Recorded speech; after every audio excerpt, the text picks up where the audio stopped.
नमस्कार, मैं हूं आपके साथ पूर्णिमा मिश्रा। हमारे खास प्रोग्राम क्या कहते हैं नरेंद्र मोदी में आज आपको सुनवाएंगे पीएम मोदी का वो ऐतिहासिक भाषण जो उन्होंने 8 अप्रैल 2013 को दिल्ली में दिया। फिकी लेडीज ऑर्गेनाइजेशन के एनुअल प्रोग्राम में मोदी जी ने कहा कि आर्थिक विकास में महिलाओं का बड़ा योगदान है और हमें डिसीजन मेकिंग में महिलाओं को शामिल करना होगा। हमने एक छोटा सा निर्णय किया। हमने कहा कि जो भी महिला के नाम से प्रॉपर्टी लेंगे उनको स्टैंप रजिस्ट्रेशन फी हम माफ कर देंगे।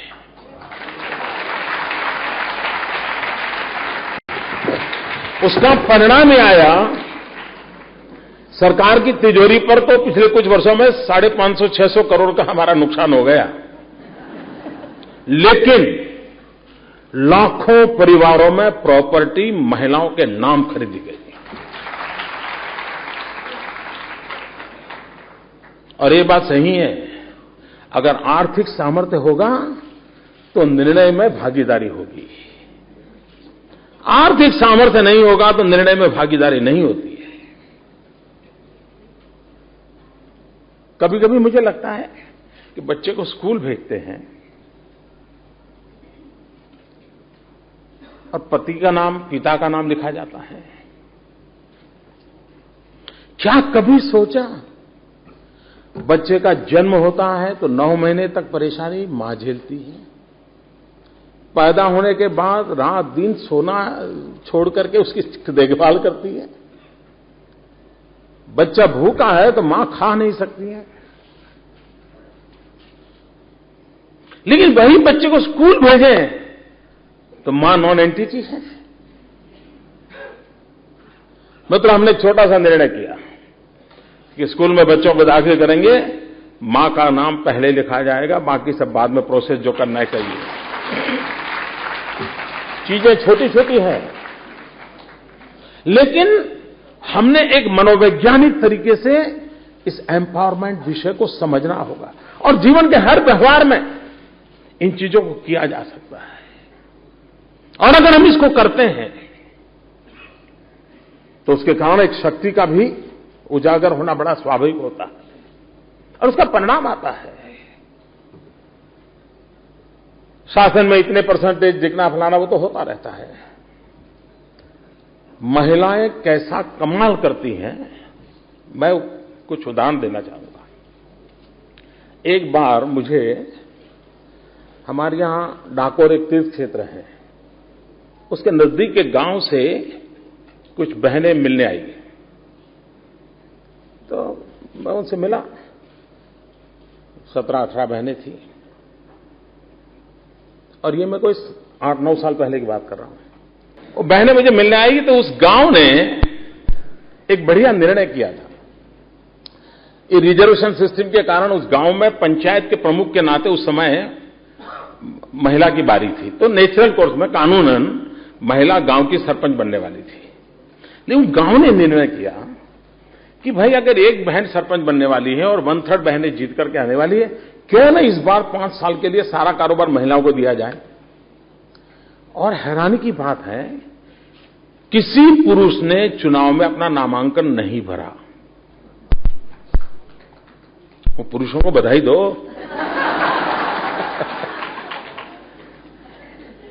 सभी महिलाओं का बॉडी बना, एक भी पुरुष नहीं। वो मुझे मिलने आई बहनें और उन्होंने कहा कि हम सब बहनें हैं जो गांव को चलाने वाली है और हम आपके पास आए। तो मुझे लगा कि चलो इनसे थोड़ी बातें करें। मैंने उनसे पूछा, गांव की बहनें थी, जैसा हम गांव हमारा देखते हैं उसी प्रकार की हमारी, कोई ज्यादा पढ़ी लिखी भी बहनें नहीं थी, ज्यादा कोई बहन थी शायद 7वीं 8वीं पढ़ी होगी। मैंने कहा बताइए आप के मन में क्या है, क्या करना चाहते हैं आप गांव के लिए। शायद मुझे ये प्रश्न मैंने हिंदुस्तान में किसी भी कोने में राजनेताओं को पूछा होता, मुझे शक है शायद मुझे जवाब न मिलता जो उन बहनों ने मुझे दिया। उन्होंने कहा हमें 5 साल का अवसर मिला है, हम कुछ ऐसा करना चाहते हैं कि हमारे गांव में कोई गरीब न रहे। क्या एजेंडा है साहब।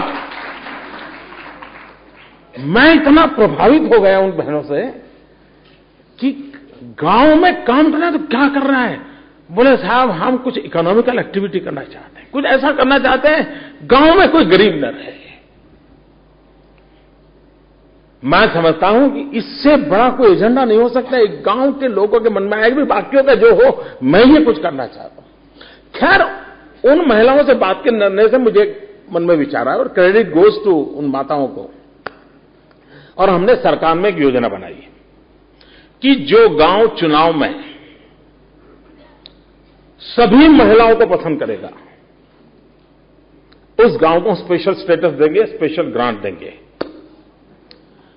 और आप माताएं बहनें आप जान करके खुशी होगी, देश के लोग मेरे से मुझसे सुन रहे हैं, खुशी होगी, मेरे गुजरात में 300 से अधिक गांव ऐसे निकले जिन्होंने पूरा कारोबार माताओं के हाथ में दिया हुआ है।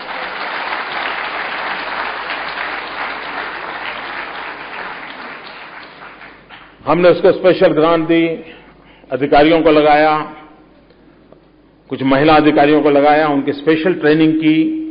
अनुभव यह आया है सिर्फ व्यापार धंधा नहीं, सिर्फ कारखाना चलाना ऐसा नहीं, स्कूल चलाना ऐसा नहीं, ये माताएं बहनें शासन भी उत्तम तरीके से चला रही है।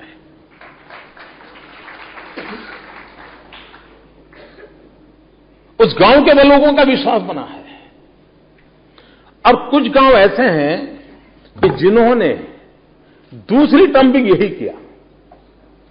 अब ये अपने आप में आज के युग में, और जब मेरे गुजरात में तो एक एक गांव के पास पहले तो बेचारे को ध्वजवंदन करना हो तो झंडा लाने का खर्चा भी सरपंच को अपनी जेब से करना पड़ता था। एक जमाना था अपने यहां। आज गांव को हमारे यहां साल भर में 2-5 करोड़ रुपए की ग्रांट, ये तो रूटीन है। उसके बावजूद भी वहां के नेतृत्व के लोग इसके लिए तैयार हो, ये अपने आप में बहुत बड़ी बात है। भाइयों बहनों, कभी कभी ये चलता है कि भाई एंटरप्रेन्योरशिप के लिए कोई ट्रेनिंग हो, कोई फाइनेंशियल अरेंजमेंट हो, लेकिन हमें कई ऐसे उदाहरण मिलेंगे कि जिन उदाहरणों में हमें ध्यान में आएगा कि हर एक के अंदर एंटरप्रेन्योरशिप की क्वालिटी इनबिल्ट होती है। उसको उसके अंदर पड़ी हुई शक्तियों के अनुकूल अगर व्यवस्थाएं मिले, अवसर मिले, प्रोटेक्शन मिले, तो वो परिणाम देने का सामर्थ्य रखते हैं। और इसलिए एक सरकार के नाते, एक समाज के नाते, एक व्यवस्था के तहत हम लोगों को ये शक्तियां कैसे खिले, उस पर हम कैसे बल दें, उसको हम कैसे प्राथमिकता दें, और अगर देते हैं तो उसका परिणाम आता है। भारत के विकास दर की चर्चा होती है, ग्रोथ की, और कभी कभी निराशा आती है, नहीं भाई इससे आगे नहीं बढ़ सकते, नहीं इसका, ऐसी चर्चा होती है। आज हम जहां हैं वहां हमारी मातृशक्ति के ऑर्गेनाइज वे में जो इन्वॉल्वमेंट चाहिए उसकी मात्रा बहुत कम है। पॉलिसी के तहत समाज की एक 50% शक्ति को जोड़ना है। ये अगर निर्णय करके हम करेंगे तो भारत जो आज ग्रोथ के कारण जहां अटका हुआ है उसको आगे खींच के ले जाने का काम अकेली हमारी ये 50% माताएं बहनों की शक्ति कर सकती है। ये हमारी विकास यात्रा में उनको हिस्सेदार बनाना पड़ेगा, उनको जोड़ना होगा, और जोड़ते हैं तो परिणाम आता है। और पश्चिम के लोगों की सोच है कि भारत में महिलाएं यानी घरेलू होती हैं और कोई काम धाम नहीं होता है। मैं पश्चिम की सोच से सहमत नहीं हूं। आज आप हिंदुस्तान के किसी भी ट्राइबल इलाके में चले जाइए और वहां आप देखना, ट्राइबल इलाके में वहां की सारी इकोनॉमी का ड्राइविंग फोर्स है तो हमारी वहां की ट्राइबल माताएं बहनें हैं, और पुरुषों से डबल मेहनत करती हैं, वो घर चलाती हैं। आज के हिंदुस्तान का जितना भी डेयरी उद्योग है, पशुपालन है, मैं नहीं मानता हूं उसमें पुरुष का कोई बड़ा कंट्रीब्यूशन है, मिनिमम कंट्रीब्यूशन है। आज जिस अमूल की इतनी बड़ी चर्चा हो रही है, ये अमूल कौन चलाता है जी? गांव-गांव बैठी हुई माताएं बहनें जो पशुपालन के लिए अपना जीवन लगाए बैठी हैं, और उनके पुरुषार्थ का परिणाम है कि आज दुनिया के अंदर अमूल एक ब्रांड बन जाती है।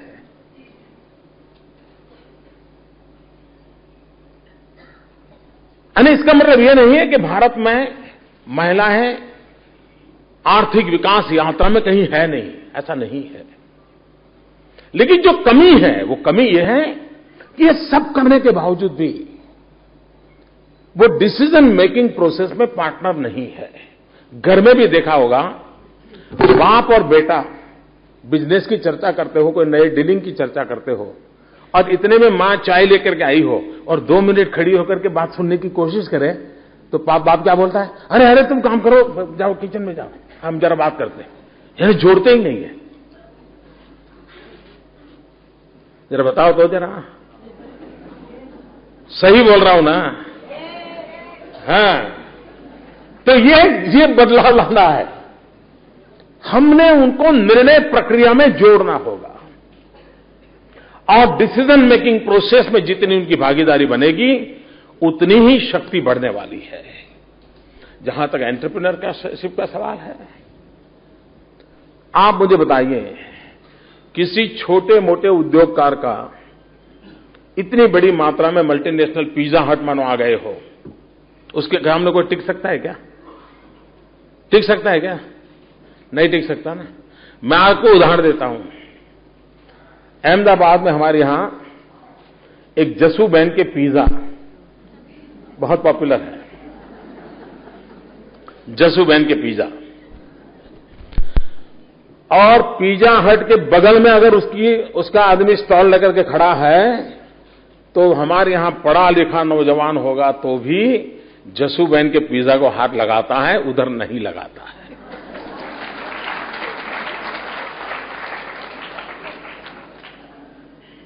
अब आज क्या होगा? मीडिया के लोग अहमदाबाद जाएंगे,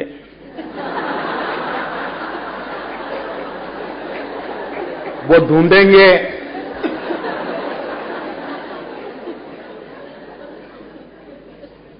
ये जसूबेन भी वो कलावती जैसा तो नहीं है।